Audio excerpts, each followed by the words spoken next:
wa lónìí káàbọ̀ síbi gbàgede Waigo market láti ọwọ́ gbajúmọ̀ òṣèré oníṣe adúmáadán Adediwura Gold. Àwọn náà ni wọ́n gbélé jáde láti jẹ́ kí ẹ̀yin obìnrin kẹ́ má ṣe wàhálà rárá. Pẹ̀kọ̀ ní láti ṣe ní pé kẹ̀kọ̀kan sí Adediwura Gold fún gbogbo oúnjẹ tí ẹ fẹ́ jẹ, èyí tí wà ní òkè òkun àti bẹ́ẹ̀ bẹ́ẹ̀ lọ. Àti pé kò wá tó sí Waigo market, èyí náà tún ní ayé ọjọ́ ìbí Adediwura Gold. Ẹ sì rí gbogbo gbàgede yìí nítorí pé ó jọjú gbèsè dáadáa. Ní báyìí náà ẹ máa rí Black Gold Empire Limited láti ọwọ́ Adediwura Gold. Àwọn náà tún ní giving his fan láti ọwọ́ Adediwura Gold. Àwọn náà tún ní Waigo market tó jẹ́ ká jáde lónìí gangan pẹ̀lú ọjọ́ ìbí wọn. Tèmítáyọ̀ Mọ̀nàbọ́ládé lèmi jẹ́, a máa fún yín gbogbo bó ṣe ń lọ lónìí pátápátá láì yọ ẹ̀kan kúkú ńbẹ̀. Ẹ máa bá wa kálọ à ń bọ̀.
Orúkọ mi ni Celebratory. À ń ṣe birthday Adediwura at the lunch Waigo market. Waigo market wà fún nǹkan jíjẹ, oúnjẹ oríṣiríṣi. Adediwura is an angel. Èèyàn dáadáa ni wọ́n. Mo mọ̀ wọ́n bóyá bí ọdún mẹ́ta sẹ́yìn. Mo gbàdúrà pé ọmọ máa lọ sókè sí ni. Ọmọ máa lọ sókè gíga. Nǹkan kan ò ní jẹ́ ìdíwọ́ àbí dènà fún wọn. Nínú àlàáfíà àti ìdẹ̀ra ló máa fi lo gbogbo gbèsè ayé wọn. My name is Fabi, and of course, you all know I'm a filmmaker and I travel around the world at my convenience. But to be honest with you, traveling is not easy. The only way you can make it so comfortable and easy is if you pitch your tent with a qualified, reliable travel agent. And that is why I'm bringing to you Agiu Nigeria Limited. If you're thinking of booking your tickets, you're looking for convenience, you're looking for affordable tickets, reliable tickets, just go straight to their website, www.fly.agiu.ng. There you'll find varieties of your choice. And of course, it's so reliable. Think travel agent, think traveling, think Agiu. I love you guys.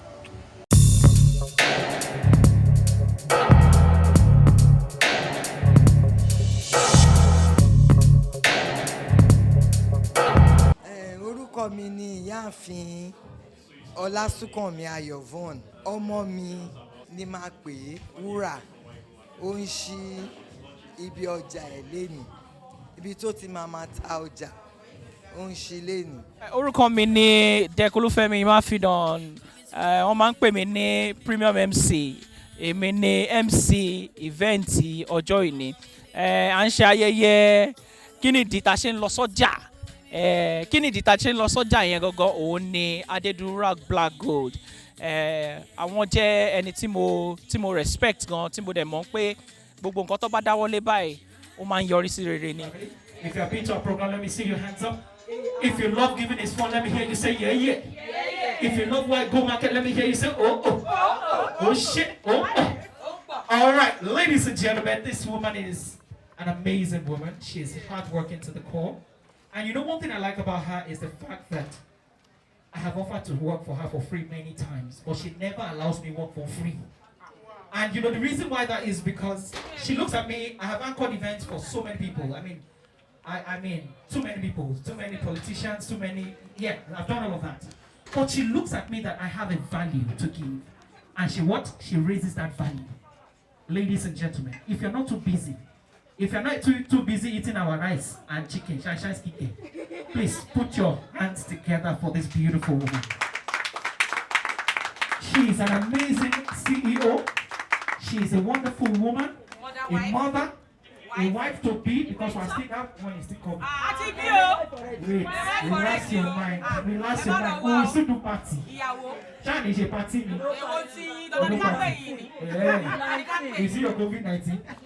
All right, ladies and gentlemen, please, we want you to know that we're here to celebrate, not just celebrating a woman, not just celebrating a personality, we are celebrating a person. You know, there's a difference between personality and a person. What that means is that, you know, you can celebrate Shine Skin Care, but you can also celebrate the Shine Girl Go Ferrari. But today we are celebrating Adediwura Black Gold, and we're here to make it known to the world that she has worked hard, and she will definitely reap the fruit of her labor. Amen. Sis, do you remember when we were in this room? We started in this sitting room. Yes. We strategized. Mrs. Abimbola Hastrop. Adediwura jẹ́ ọmọ kan tó dá tẹ́ pé mo máa ń wo fíìmù ẹ̀, àwọn fíìmù tó máa ń ṣe mo máa ń like ẹ̀. In short, but mo wá get to know pé she's even a tenant to my brother's wife. I was so happy to meet her because and ever since then she's been a good lady, she's been a good person. She's a nice girl to the core. Àtìgbà tí mo ti mọ̀ mo tí rí kó sọ pé bóyá wọ́n ṣe nǹkan kan léyìí o ó ba léyìí jẹ́ àbó ṣe nǹkan kan anything at all, nothing like that. Happy birthday to you. Chorus the song, bóyá. Happy birthday to you.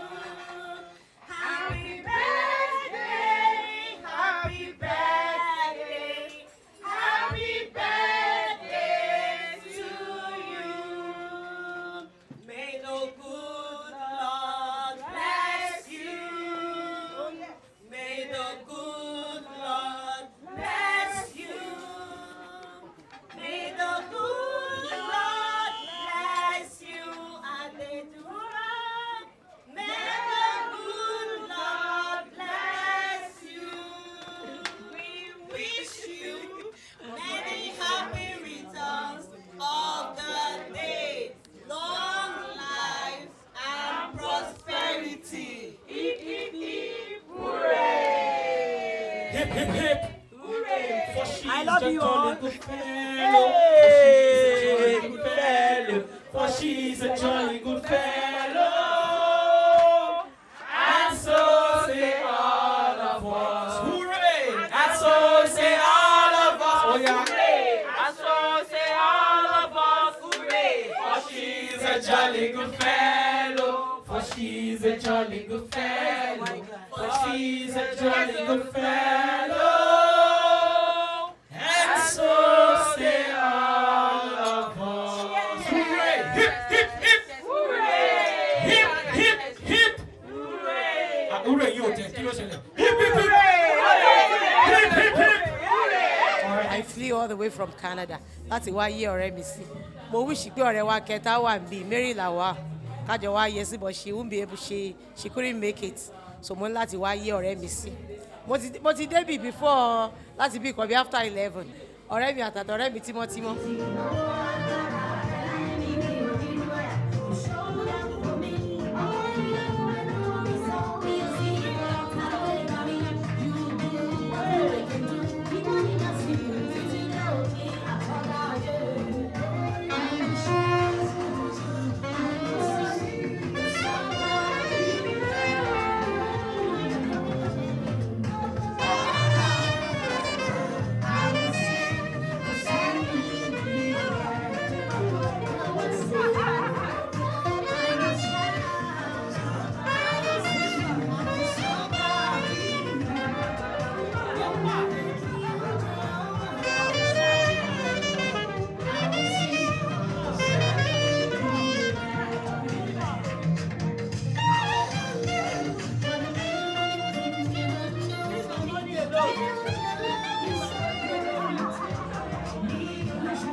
orúkọ mi ni Yínká Àlàbí, I'm an actor. Mo wá bá ọmọ ìyá mi ṣe àjọyọ̀ ìfilọ́lẹ̀ White Go Market.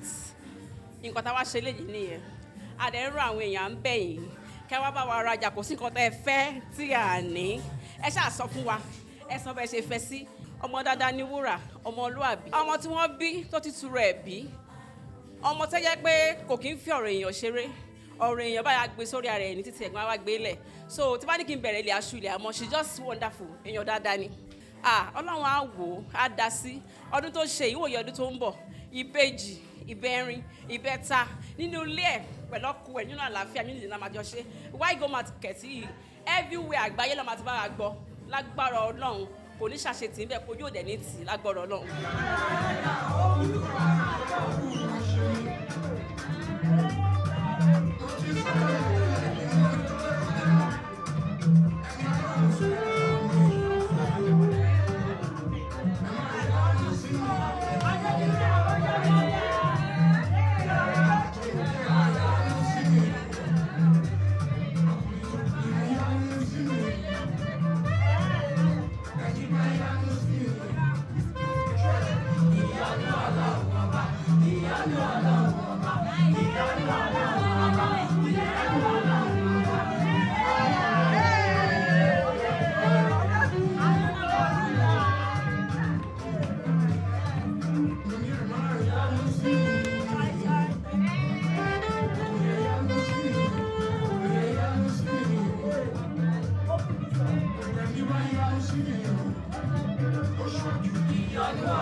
White Go Market láti ọwọ́ Adediwura Black Gold. Gbogbo nǹkan tó bá jẹ mọ́ ti jíjẹ bíi rice, ẹ̀wà, ẹja, ṣáwá, èdè lóríṣiríṣi oúnjẹ jíjẹ, ìgbín, gbogbo ẹ̀ lọ́rẹ́ mi ní pákéjì fún wa. Ọmọ dáadáa ni Adediwura. Látọjọ́ tí mo ti mọ̀ no ọmọ dáadáa ni. Wọ́n ní yìnyín kẹ́ni lè ṣe mí. No, Adediwura èèyàn ni kò kí ń pretend. Adediwura ò kí ń pretend. Tó bá love ẹ ó love ẹ nìyẹn. Kò dẹ̀ kí wọ́n ní wọ́n pé wọ́n sọ wọ́n no Adediwura ń ṣe èèyàn bẹ́ẹ̀. Látọjọ́ tí mo ti mọ̀ no ọmọ ní Adediwura. God bless.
Orúkọ tèmi ni Kíkẹ́ lọ́mọ Adéyẹmí. Mo wá bá ọ̀rẹ́ mi Adediwura Black Gold. Mo wá bá ṣe àjọyọ̀ birthday ẹ̀ àti opening shop ẹ̀. Adediwura èèyàn tó dáa ni o. Ó máa ń bá gbogbo èèyàn ṣe. Inú ẹ̀ dẹ̀ dà. Mo like ẹ̀ torí pé inú ẹ̀ dà. Èèyàn tó dáa ni kò dẹ̀ snob kò ń fojú pààyàn rẹ̀. Nǹkan tèmi ṣe like ẹ̀ nìyẹn. Àdúrà mi ni pé kọ́lọ́n jẹ́ kó tà níbi tó wà yìí. Kọ́lọ́n jẹ́ kó rí ajé jẹun. Ibi tó wà yìí kó má mọ òṣì, kó má mọ nira, kó má regret pé òun gba bíbá yìí. Kí ó rí ẹni tó máa bá dúró tì torí iṣẹ́ ẹ̀ kó dẹ̀ kó mọ bó ṣe gba ibi báyìí kó má mọ ìnira kó dẹ̀ rí èrè owó ìjẹ kó dẹ̀ rí owó bíbá tó rà yìí kó rí pa kí Ọlọ́run kó tẹ̀lé.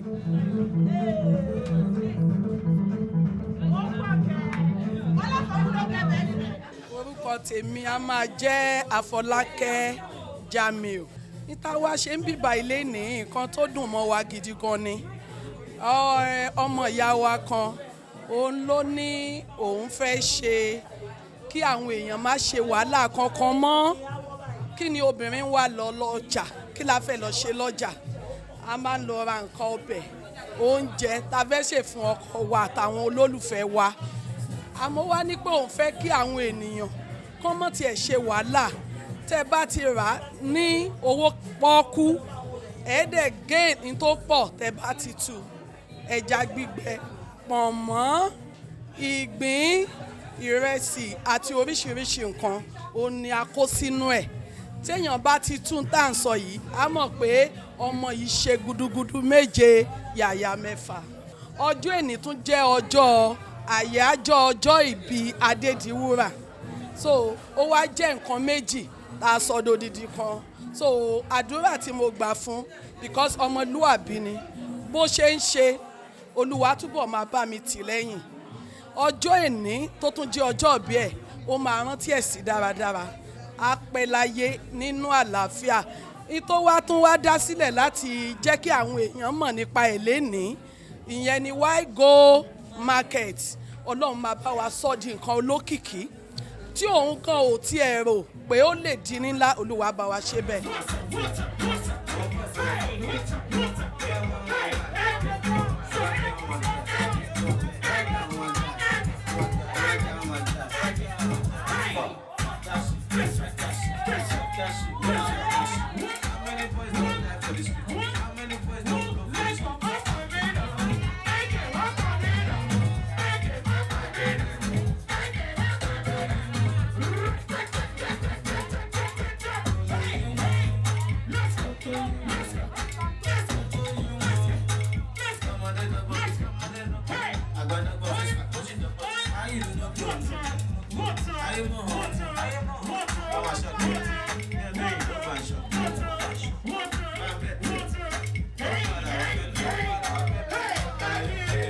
Orúkọ mi ni Fathia Williams Balogun. A wà ní opening Adediwura Waigo Market. Gbogbo la mọ̀ túmọ̀ Waigo Market. Clayton lọ sọ́jà. Ẹni láti máa lọ stress ara yín pé ẹ lọ sí ọjà mọ́. Tẹ́ ẹ bá ti wá sí Masha, ẹ máa ti rí Waigo Market. Kẹ́ wá ra gbogbo kò sí nǹkan tẹ́ fẹ́ fi sí oúnjẹ tí ò sí ńbẹ̀. Kò sí nǹkan tẹ́ fi dá dáàdì wà lára tí ò sí ńbẹ̀. Ẹ fẹ́ mọ wá jẹ ni, ó wà ńbẹ̀. Anything ẹ fẹ́ ṣe party ni, ẹ kò ní ìmẹ̀ gbogbo ẹ̀ lóní. So mo gbàdúrà pé Adediwura pé owó ló fi kọ́ bíbá ẹ̀. Owó dẹ̀ ló máa fi palágbára Ọlọ́run. Kò ní jóná mọ́ lórí o. Òkè òkè ló máa lọ. Gbogbo nǹkan tó bá tún dáwọ́lé á tún máa yọrí sí rere. Inshallah bikura to lie. Ẹ ṣé gan o.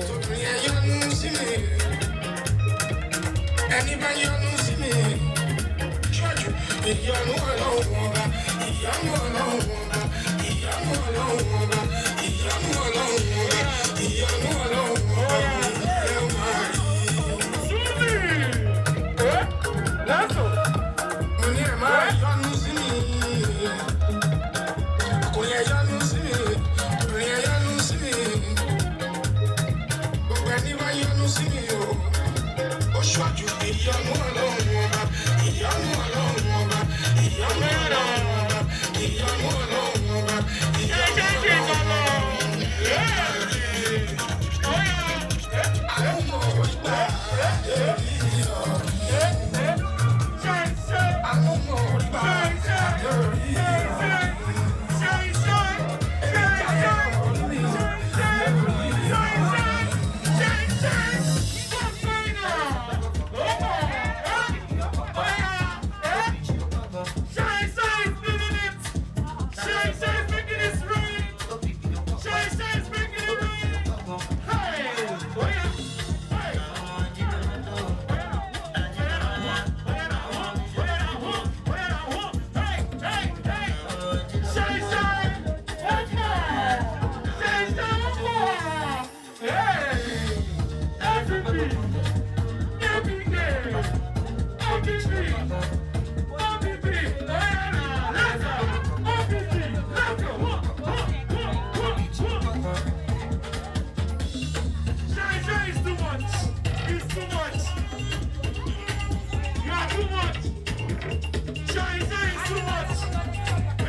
ènìyàn mi nílé mo kí yín o ẹ kú dédé àsìkò yìí orúkọ mi ni Adediwura Black Gold yàtọ̀ sí pé mo jẹ́ òṣèré orí ìtàgé mo ti di oníṣòwò káràkátà kájèrè báyìí o èmi ni CEO Waigo Market Foods tó ń ṣe nípa ètò oúnjẹ èmi ni CEO Black Gold Empire Limited nípa eré orí ìtàgé tá a máa ń ṣe film production èmi dẹ̀ ni founder Giving is Fun Initiative ìyẹn NGO fún àwọn opó a ti ń ṣe ó ti tó bí ọdún 5 eléyìí mo ti bẹ̀rẹ̀ á ti tó bí ọdún 5 eléyìí mo ti bẹ̀rẹ̀ á ti tó bí oṣù mélòó kan nísìnyí ṣùgbọ́n lẹ́ni mo launch Waigo Market Food properly officially so mo fẹ́ sọ̀rọ̀ nípa ẹ̀ níwọ̀nba kékeré driver mi náà ni Mr. Lori ẹ wá yọjú sí kámẹ́rà kẹ́kẹ́ àwọn olólùfẹ́ mi lé driver mi ni àjọ bẹ̀rẹ̀ Waigo Market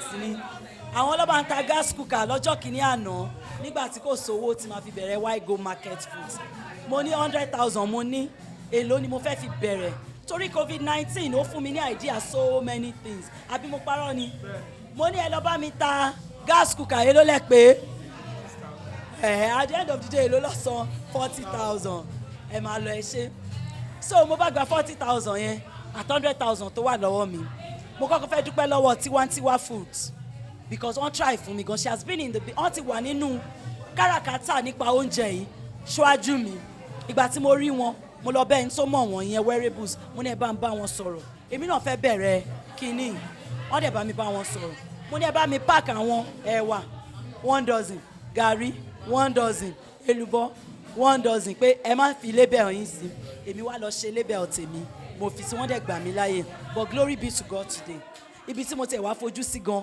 ọ̀nà tí ẹ̀ wá gbàbẹ̀ now a máa send lọ sókè òkun fáwọn ará èèyàn wa ní Nàìjíríà tán wà ní ọ̀hún tán wálé tán gbé lọ́hùn àtàwọn ẹni tán wálé tán bá ti ń lọ wọn máa ní ó yẹ tà fún mi mo fẹ́ gbé dání mo ti ń padà sí ibi tí mo ti wá o a ti lọ sí ìlú Australia Asia Canada UK US Germany Dublin Europe ìlú wo láì tí supply tán bọ̀ mo dúpẹ́ lọ́wọ́ Ọlọ́run pé láàárín oṣù méje ibi tí mo wà ní mo dẹ̀ tún dúpẹ́ ibi tọ́lọ́run tún mú mi lọ so ẹ jọ̀ọ́ ìwọ̀nba ìta ń ṣe léèní official launch ni a ti bẹ̀rẹ̀ láti bí oṣù méje sẹ́yìn so ẹ̀yin tẹ jẹ́ ẹlẹgbẹ́ mi àtẹ̀yin tẹ kéré sí mi tẹ tí ń wò pé kí lẹ́yìn náà lè ṣe báwo lẹ ṣe lè ṣe tẹ máa di oníṣòwò táyìn náà máa jèrè tẹ máa tọ́jú ẹbí tẹ máa tọ́jú ara no matter iyekíye tẹ ẹ bá ní ẹ kàn fi bẹ̀rẹ̀ anything ẹ fi bẹ̀rẹ̀ nǹkan kan ẹ má rò pé owó ìkéré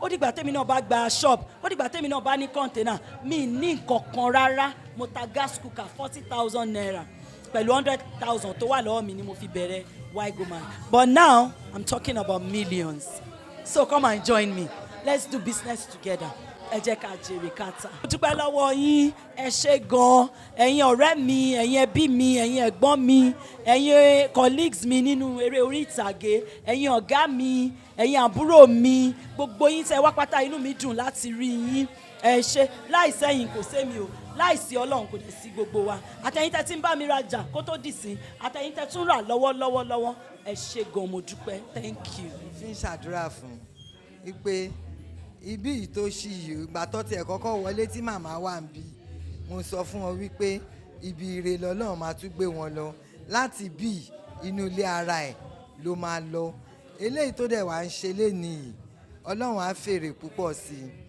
àríbá ti ṣe àrọ́nà gbégbà gbogbo nǹkan á máa lọ sí dáadáa greater level ló máa lọ lórúkọ Jésù kò ní rí padà sẹ́yìn kò dẹ̀ ní rélé nìní wọn ò ní náwó ànábọ̀ fún un dáadáa lójú owó ń rí dáadáa ni ó máa rí lọ́jọ́ ayé ẹ̀. àdúrà mi fún ni wípé bó ṣe ń túnlé onílé ṣe Ọlọ́run ọba jogun tiẹ̀ fún á dẹ̀ jẹ́ kó mọ̀ sí dáadáa gbogbo ibi tó bá ń lọ á máa ráàánú gbà ojú rere Ọlọ́run á máa bá a gbé á máa wà pẹ̀lú ẹ̀ gbogbo àdáwọ́lé ẹ̀ á máa yọrí sí rere gbogbo nǹkan tó bá dẹ̀ ń ṣe á máa yọrí sí rere. with the blood of Jesus àtàjèrè lórúkọ Jésù àgbà náà ní wọjà lórúkọ Jésù a máa lọ síwájú wọn á mọ̀ ká ní Nàìjíríà nílùú òyìnbó gbogbo ibi tó ń sẹ́ndì ọjà lọ gbogbo ẹ̀ lọ́ ti máa mọ̀ ká ó máa fi tọ́mọ ó máa fi níláárí wọ́n máa mọ̀ ká lórúkọ Jésù àgbà náà ní wọbẹ̀ lórúkọ Jésù agbára Ọlọ́run iwájú lọ́pàá ibi tí a máa ré sí lórúkọ Jésù Kristi àmín. I pray that pé bọ́n ṣe ṣí market tí ó lágbára Ọlọ́run àtàjèrè lọ́lọ́run á jẹ́ kó jẹ́ lágbára Ọlọ́run o pé bó ṣe bẹ̀rẹ̀ yìí kò ní ronú àti sọ pé òun máa fi padà o á fi kọ́lé á fi tọ́mọ lágbára Ọlọ́run inú àdùn ayọ̀ àkún ọmọ dáadáa ni Wúrà látìgbà tí mo ti mọ̀ ọmọ dáadáa náà dẹ̀ máa continue àti máa jẹ́ lágbára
And of course, you all know I'm a filmmaker and I travel around the world at my convenience. But to be honest with you, traveling is not easy. The only way you can make it so comfortable and easy is if you pitch your tent with a qualified, reliable travel agent. And that is why I'm bringing to you Agiu Nigeria Limited. If you're thinking of booking your tickets, you're looking for convenience, you're looking for affordable tickets, reliable tickets, just go straight to their website, www.fly.agiu.ng. There you'll find varieties of your choice. And of course, it's so reliable. Think travel agent, think traveling, think Agiu. I love you guys. Kilarigbo, ètò tí a fi ọ̀nà àrà gbé kalẹ̀ fún ìgbádùn ẹ̀yin olólùfẹ́ wa láti mú àwọn òṣèré jàǹkànjàǹkàn súnmọ́ yín pẹ́kípẹ́kí fún ìròyìn tó perégedé bó ṣe ń lọ lójú agbo àti bẹ́ẹ̀ bẹ́ẹ̀ lọ.